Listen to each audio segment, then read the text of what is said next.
Purely যখনই ঠেকে যায় তখনই বলা হয় দুর্ভিক্ষ হবে, তখনই বলা হয় এই যে আমাদের এখানে খ্রিস্টান রাষ্ট্র বানানো হবে, তখনই বলা হয় এইখানে সাদা মানুষ কি বলেছে।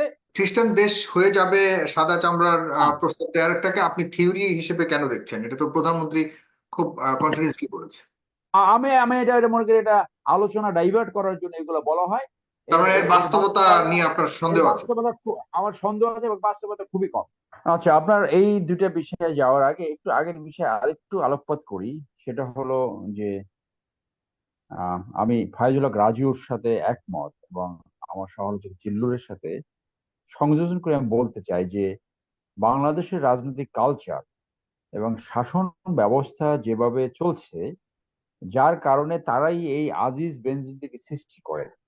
আজকে যদি রেসপন্সিবল গভর্নমেন্ট থাকতো, আজকে যদি গণতান্ত্রিক সরকার থাকতো, তাহলে এই বেনজিরের মতো লোক আইজিপি হওয়ারই কথা না। কারণ যারা চাকরি করেছে বা আপনারাও জানবেন যে যে আহ, তাদের যে অ্যাসেসমেন্ট করা হয় সেইখানে যদি কোনো দুর্নীতি, পূর্ব দুর্নীতি অথবা নারী ঘটিত ব্যাপার থাকে, তাদেরকে সাধারণত প্রমোশন দেওয়া হয় না অথবা তাদের বিরুদ্ধে শাস্তিমূলক ব্যবস্থা নেওয়া হয়। আজিজের মতো লোক, তার মতো একটা ক্যারিয়ারের লোক, প্রথম কথা হলো সে আর্মি অফিসার হলো কি, এইটা আমার আমার নিজের কাছে একটা প্রশ্ন। তো আর্মি অফিসার হলো, সে লেফটেন্যান্ট কর্নেল কিভাবে হলো? আচ্ছা, লেফটেন্যান্ট কর্নেল হলো, অস্ত্র গোলা বারুদ হারিয়ে কিভাবে তার চাকরি টিকে থাকে? আচ্ছা, হুম। টিকে থাকলো, তারপর কিভাবে ডিজিপিডি হলো, কিভাবে চিফ অফ আর্মি স্টাফ হলো? আজকে এই এই রেজিম 5 জন সেনাবাহিনী প্রধান বানিয়েছে। সব আলোচনা তাকে ঘিরে হচ্ছে কেন? হচ্ছে কারণ তাকে দিয়ে বড় ধরনের অ্যাডভান্টেজ নিয়েছে। এই জায়গায় আমি একটা তথ্য শেয়ার করি। আমি অন্য আলোচনায় বলেছি যে মিলিটারি একাডেমিতে একজন ক্যান্টিন ম্যানেজার ছিল হিন্দু। তো সেই হুম। ক্যান্টিন ম্যানেজার পরে এটা বের হলো যে ক্যাডেটদের সমস্ত ছবি সে রয়ের কাছে দিয়ে দেয়। তার ভিতরে জিল্লুরের ছবিও আছে, আমার ছবিও আছে।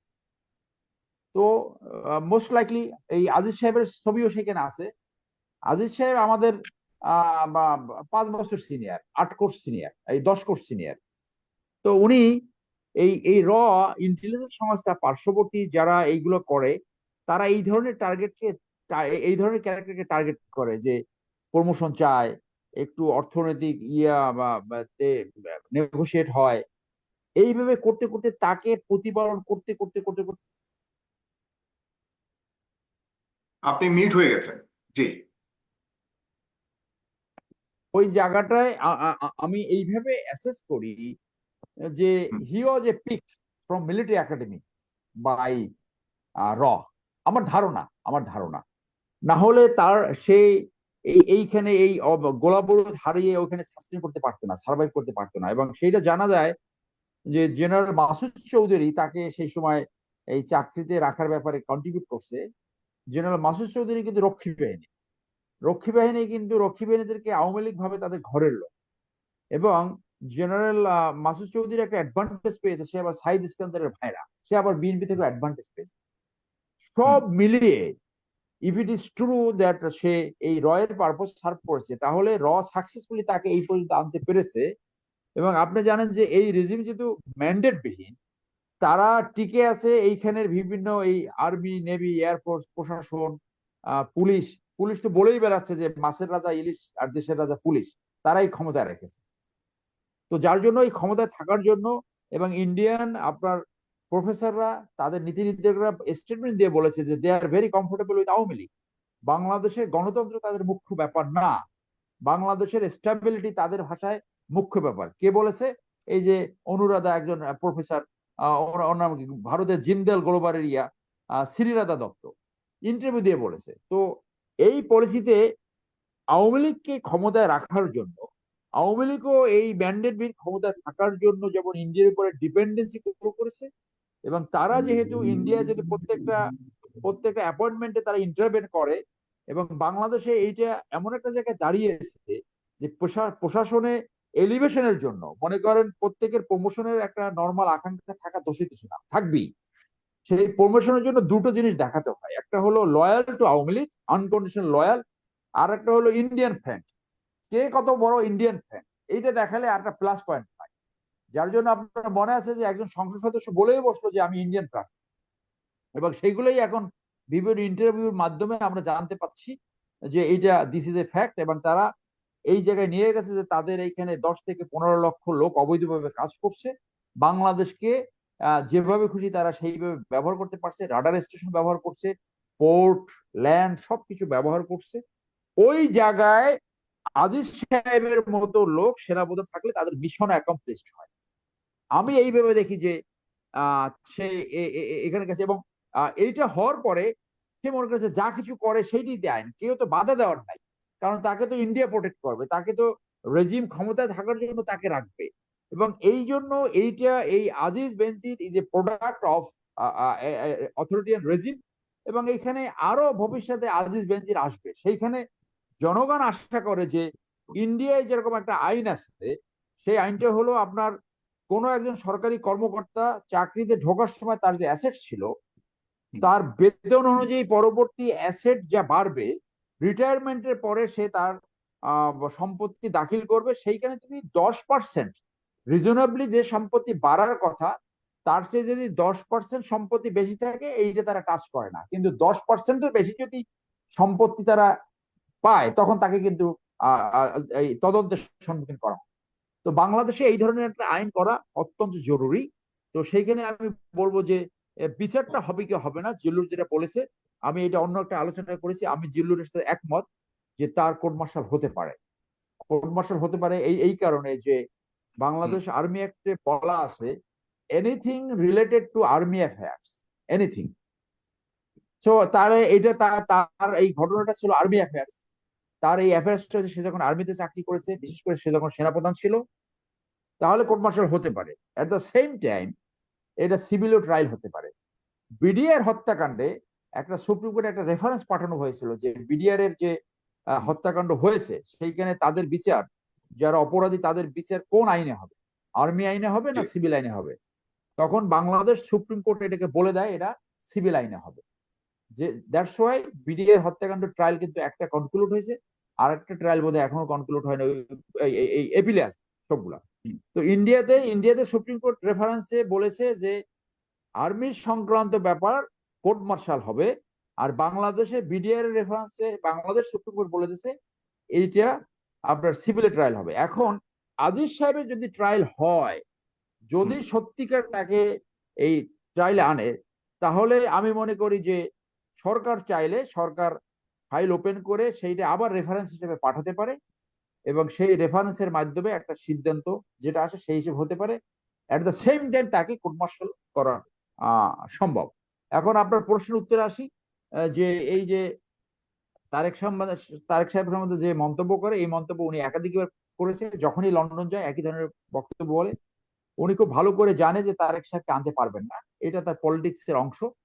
এইটা করার অর্থ হলো আমার অ্যাসেসমেন্ট, অনেকে হয়তো আমার মতের সাথে একমত নাও হতে পারে, বিরাগভাজন হতে পারে, যে বিএনপির নেতৃত্ব যেখানে দাঁড়িয়ে আছে, বিএনপির নেতৃত্ব এইভাবে থাকলে আওয়ামী লীগ কন্টিনিউয়াস বেনিফিট পায়। অর্থাৎ আওয়ামী লীগ বুঝতে পেরেছে বিএনপির এই নেতৃত্বে রেভলিউশন হবে, রেভলিউশন না হলে আওয়ামী লীগের পতন হবে।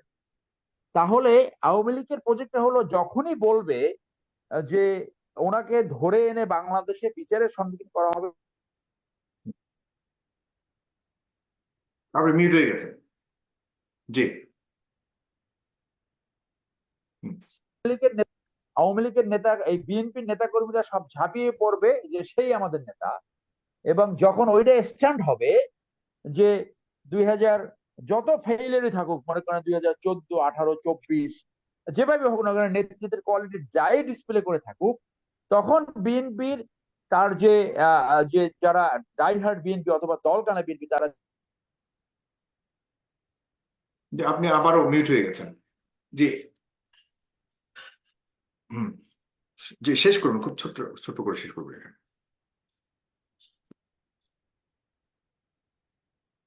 জি স্যার, আপনি এখনো মিউট হয়ে আছেন, আপনার হয়তো কল আসছিল বারবার। জি বলুন।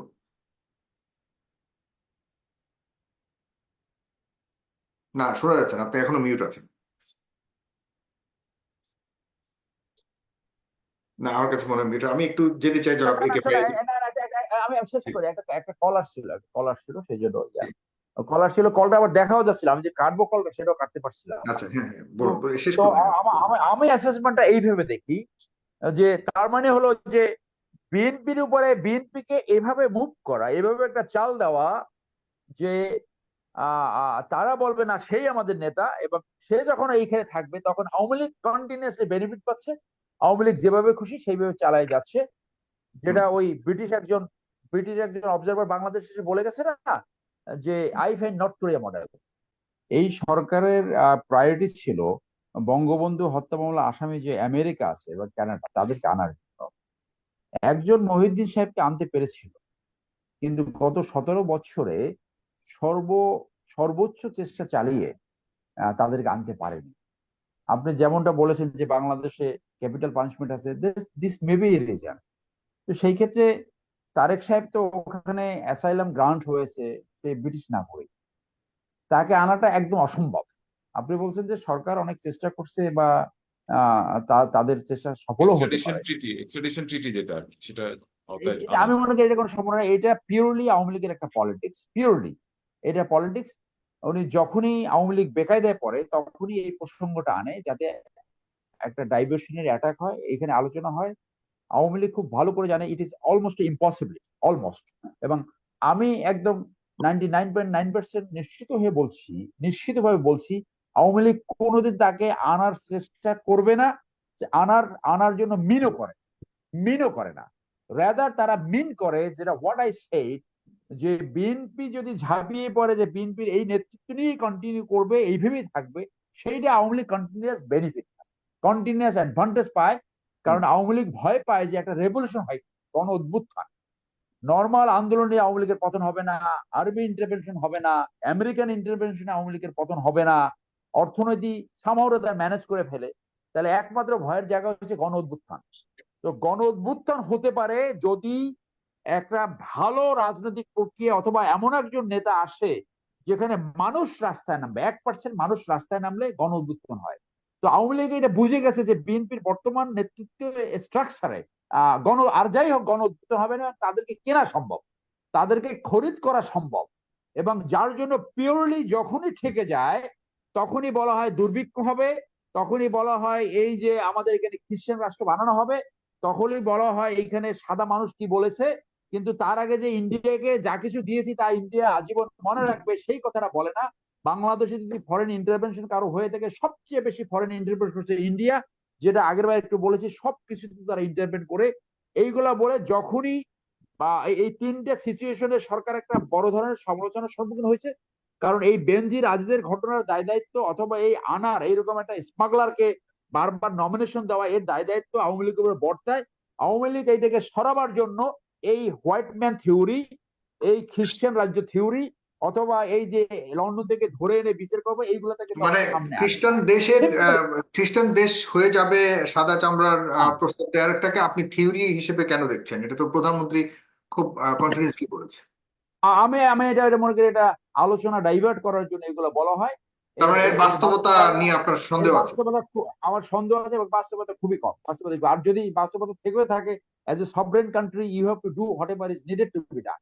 আপনার যা কিছু করার প্রয়োজন আপনি সেইটা করবেন, আপনি জনগণকে সাথে নিয়ে ইয়ে করবেন। আজকে আজিজের সম্বন্ধে যে সমালোচনা আসছে, পুরো জাতি তো শোল্ডার টু শোল্ডার তার পক্ষে দাঁড়ানোর কথা, দাঁড়াচ্ছে না কারণ জাতিকে বিভক্ত করা হয়েছে, প্রতিষ্ঠানগুলোকে নষ্ট করা হয়েছে, প্রতিষ্ঠানগুলোকে ব্যবহার করে ব্যক্তি স্বার্থ, রেজিমের স্বার্থ উদ্ধার করেছে, জনস্বার্থ এবং দেশীয় স্বার্থ ভুলণ্ঠিত করা হয়েছে, যার জন্য আজকে পরিস্থিতি এইভাবে দাঁড়িয়েছে।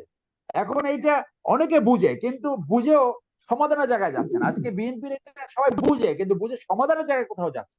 আর ওই আনার সম্বন্ধে আপনি যেটা বলবেন, এইটা অত্যন্ত লজ্জার কথা। এটা বললে আরো 2-3 দিন সময় লাগবে, এটা না বলি, এটা অনেক জায়গায় আলোচনা হয়েছে।